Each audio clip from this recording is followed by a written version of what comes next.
Muy buenas, estimados y estimadas, sean bienvenidos una vez más a un nuevo capítulo, a un nuevo podcast. Mi nombre es Santiago y estamos una vez más acá en Repasamos. Seguimos en la materia civil dando lo mejor de nosotros, a un día, a horas del encuentro final. Hoy quiero compartir con vos un temazo, un tema complicado. Voy a intentar de ser lo más didáctico y fugaz posible para que quede clara la movida, siempre siguiendo a Gamarra, así que prepárate, agárrate los pantalones, no te me desmayes porque vamos a dar promesa de enajenación de inmuebles a plazos. Muy bien, jóvenes y jóvenes, damas y caballeros, vamos a dar comienzo el día de hoy a este temazo.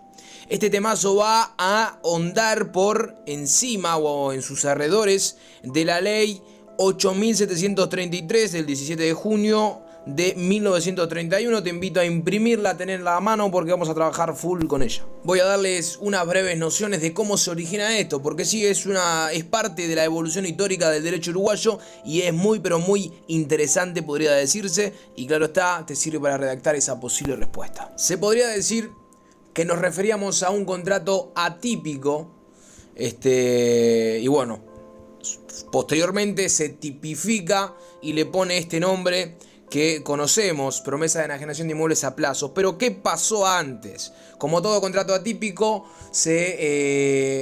repercutió mucho en la sociedad, llegó a los oídos del Parlamento y aquí que surge este nuevo contrato. Pero bueno, todo, claro está, no fue así de fugaz, sino que se fue construyendo poco a poco. Sin embargo, podría decirse que entonces el legislador no va a partir de una base abstracta, de una base vacía, sino que el contrato de alguna forma ya se encontraba funcionando en la realidad. Por lo tanto, lo que tuvo que hacer el legislador fue apretar un poco de allá, estructurar y estimular a la creación de un régimen nuevo. Como ya veremos, acá vamos a estar hablando de el primo lejano de la compraventa, es decir, una figura fronteriza, como bien lo nombra Gamarra, entre la promesa, o sea, el contrato preliminar, y el contrato definitivo de compraventa. Este contrato básicamente se origina en el afán de saltearse aquella prohibición prevista por el 1732 del Código Civil,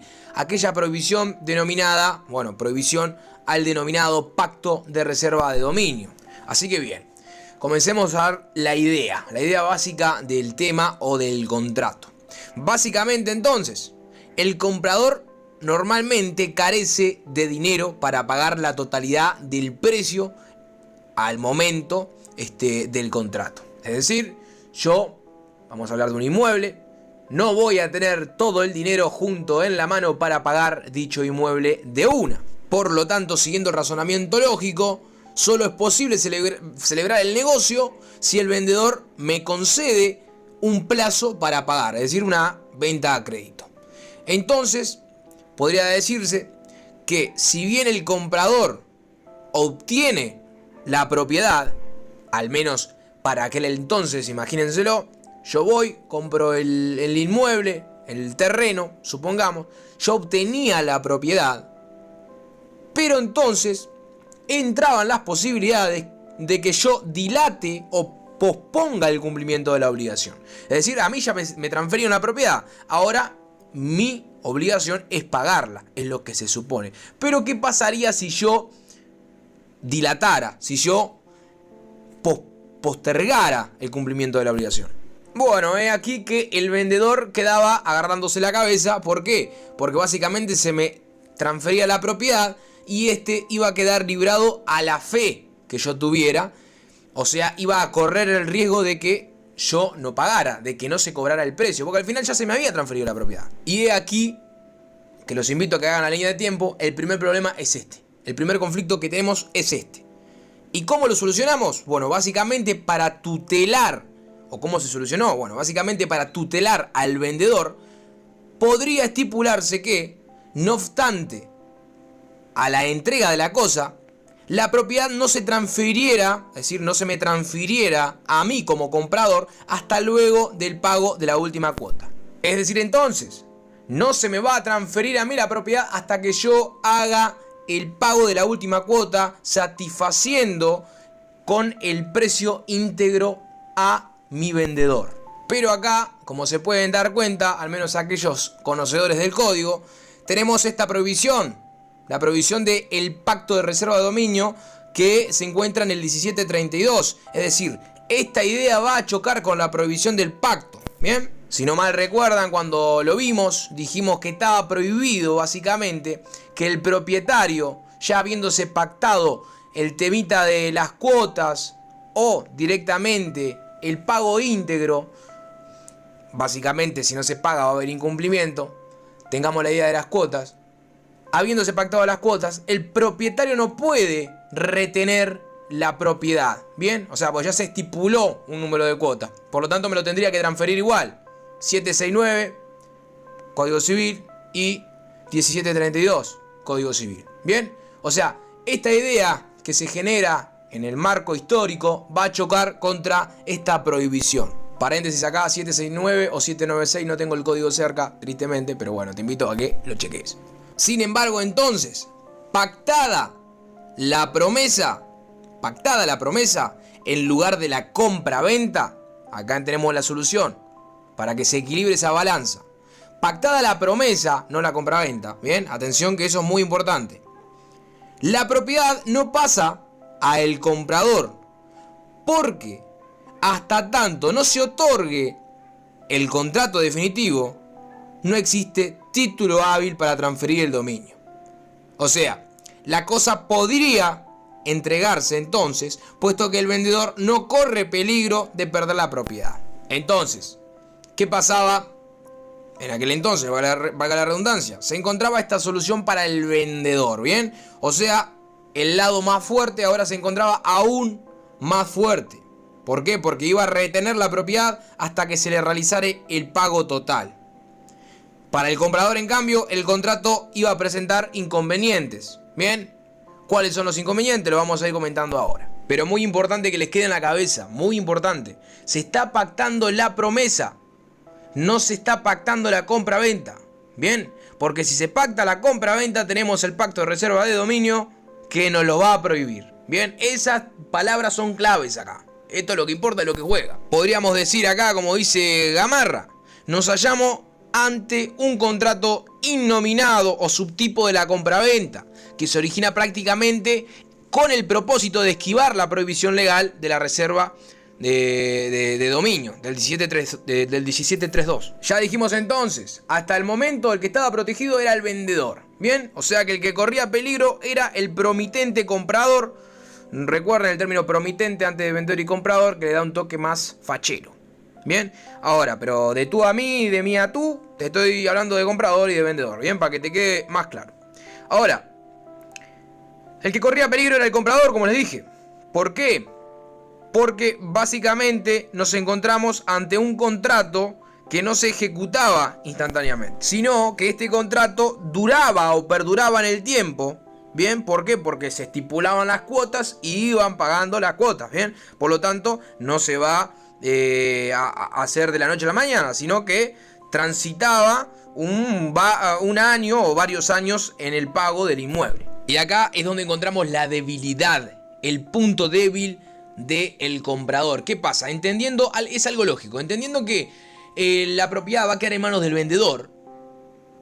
Básicamente, si el vendedor quisiera enajenarlo, lo podría enajenar nuevamente, porque es de su propiedad. Bien, primer problema.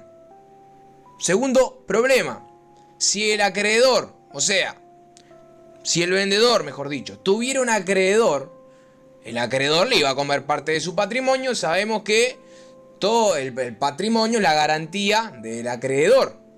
Por lo tanto, iría a perder esas tierras. Imaginemos una hipoteca, que esa hipoteca recarga sobre el terreno que justamente yo estaba comprando. Y bueno, seguramente en ese periodo, mientras iba pagando las cuotas, iba edificando, iba arreglando la casa, iba acomodando mis cositas, y ahí la iba a perder. La iba a perder, ¿por qué? Porque me iba a comer la hipoteca, bla, bla, bla. Yo podría accionar, claro está, por los determinados daños y perjuicios. Sin embargo, si el sujeto de igual manera se viera insolvente, es decir, por más que yo le accionara daños y perjuicios, y el tipo tenía acreedores y quedó en cero, se volvió insolvente, yo puedo accionarle daño y perjuicio todo lo que quiera, el tipo no me va a pagar porque se está viendo insolvente. Bien, o sea, ahí ya tenemos otra posible hipótesis de problema que se puede presentar para el comprador, promitente comprador. Bien, esa podría ser una. La anterior que te comenten también podría ser otra. Puede enajenar cuando quiera, puede tener el tema de la hipoteca. ¿Y qué pasa acá entonces? Básicamente, en síntesis, el comprador estaba entregando, se habían cambiado los roles. El comprador estaba entregando la buena fe y a su vez la buena suerte del vendedor. Es decir, estaría abrazando esto, la buena fe y la buena suerte. ¿Por qué? Tiene que tener suerte de que el tipo no deba, de que su vendedor no deba, y tener la fe de que no lo va a volver a vender. Y acá es donde se abren las aguas, el cielo brilla, nos miran de arriba y nace la ley 8733 con una fórmula más que interesante. ¿Por qué? Porque vino a proteger al comprador o al promitente comprador, armándolo con un derecho real. Lo que va a pasar ahora es que dicha promesa, de la que hemos estado hablando en todo el audio, ahora se va a inscribir. Y me vas a decir, sí, ¿qué pasa si inscribe una promesa? Bueno, tuviste derecho registral, tuviste otras cosas. ¿Qué pasa si se inscribe? Principio básico. Cognoscibilidad. Permite el conocimiento a los terceros. Además, si armamos esa línea del tiempo, va a existir la oponibilidad, que yo puedo oponer mi pretensión sobre o por delante de la de los demás. Y acá está la solución, el descubrimiento del fuego. Acá está la cura a todos los problemas de estos, ¿bien? ¿Por qué? Porque se va a mantener, básicamente, se va a mantener lo que tenía el vendedor, o sea, se va a mantener de que el vendedor va a quedarse con la propiedad, bien, porque sigue siendo su propiedad, pero se le va a dar la garantía al comprador. ¿Qué garantía? Garantía de lo que está pagando va a ser suyo. ¿Por qué? Porque se inscribe dicha promesa, por lo tanto va a ser oponible a todos los terceros. E inclusive va a dar sustento para que el vendedor lógicamente respete dicha contratación o dicha promesa. Así que podría decirse que es clave, es muy pero muy clave que se inscriba en el registro la promesa. Porque si no hay promesa, o sea, si está la promesa y no está registrada, ¿qué es lo que va a pasar? El comprador o promitente comprador se iría a quedar sin garantías. Y esa fue toda la evolución histórica, los problemas que se presentaron y las soluciones que se han presentado a este tema puntual. La bendita ley 8733 llega a solucionar los problemas del pueblo. Y es aquí que se constatan las obligaciones de las partes. Para el vendedor o para su lado, la obligación es transferir el dominio y hacer la tradición. Y claro está, entregar la cosa, conferir la posesión. Y esto va a estar a cargo del enajenante, a cargo del vendedor. Mientras que la obligación del comprador es pagar el precio a cargo, básicamente. El precio al que se obligó en su momento.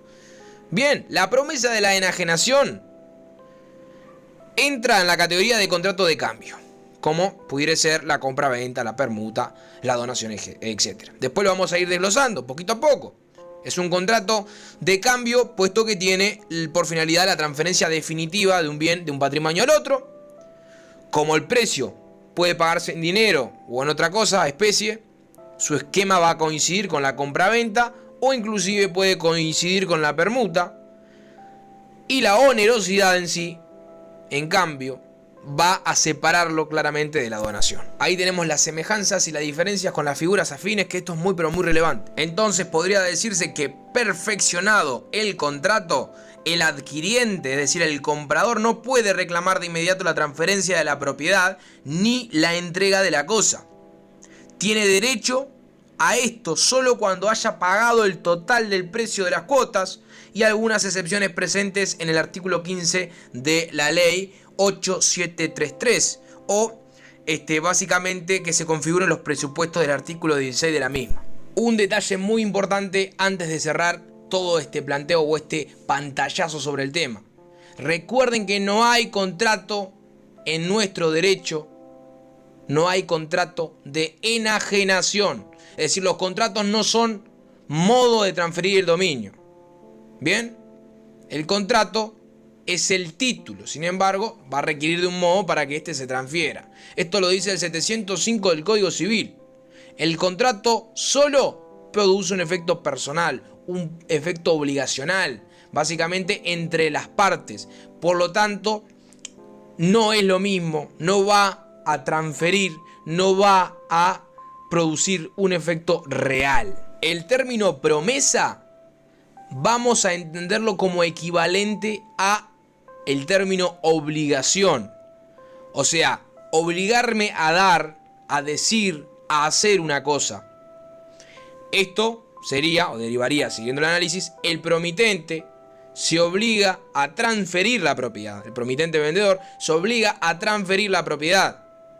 Transferencia que va a hacer mediante el modo, ¿qué modo? Modo tradición, en la etapa de cumplimiento del contrato. Hagamos una clasificación general entonces de este tipo de contrato. Referimos a un contrato de cambio, como ya dijimos, un contrato bilateral, un contrato oneroso, conmutativo, principal y definitivo. Y bueno, gente, los remito a la lectura del artículo 16 de la ley para que vean las posibilidades que tiene el comprador para que se le otorgue la propiedad. Recuerden siempre, hablamos de promesa de enajenación de inmuebles a plazo. Inmuebles, esto no entra en el mundo de los muebles, solamente inmuebles. El mismo título nos lo va a decir. Muy bien, ley en mano y a pelearla, gente. Nos vemos, cuídense, un saludo, chao, chao.